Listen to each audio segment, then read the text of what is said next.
கொழும்பு நகரின் வளிமண்டலத்தில் காற்று மாசுபாட்டின் அளவு ஆரோக்கியமற்ற மட்டத்திற்கு அதிகரித்துள்ளதாக சுகாதார நிபுணர்கள் எச்சரிக்கை விடுத்துள்ளனர். இது குறிப்பாக சிறுவர்களின் ஆரோக்கியத்தில் பாரிய தாக்கத்தை ஏற்படுத்தக்கூடும் என்று அஞ்சப்படுகிறது.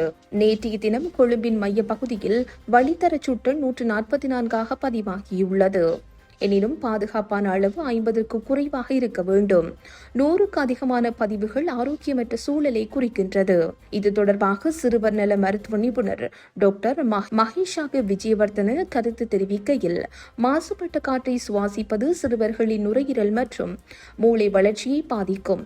இது ஆஸ்துமா, சுவாச நோய்கள் மற்றும் சிறுவர் மரண வீதத்தை அதிகரிக்க வழிவகுக்கும் என்று எச்சரித்துள்ளார். உலகளவில் ஒவ்வொரு ஆண்டும் 5 வயதிற்குட்பட்ட சுமார் 6 லட்சம் குழந்தைகள் காற்று மாசுபாடு தொடர்பான காரணங்களால் உயிரிழப்பதாக தரவுகள் தெரிவிக்கின்றன. இதனால் காற்று மாசுபாடு அதிகமாக இருக்கும் நேரங்களில் சிறுவர்கள், கர்ப்பிணிகள், ஆஸ்துமா மற்றும் இதய நோயாளிகள் வெளியில் செல்வதை தவிர்க்க வேண்டும் என்று தெரிவித்துள்ளார். அலைபேசி செயலிகள் மூலம் தினசரி காற்றின் தரத்தை அவதானித்து அதற்கேற்ப செயற்பட வேண்டும்.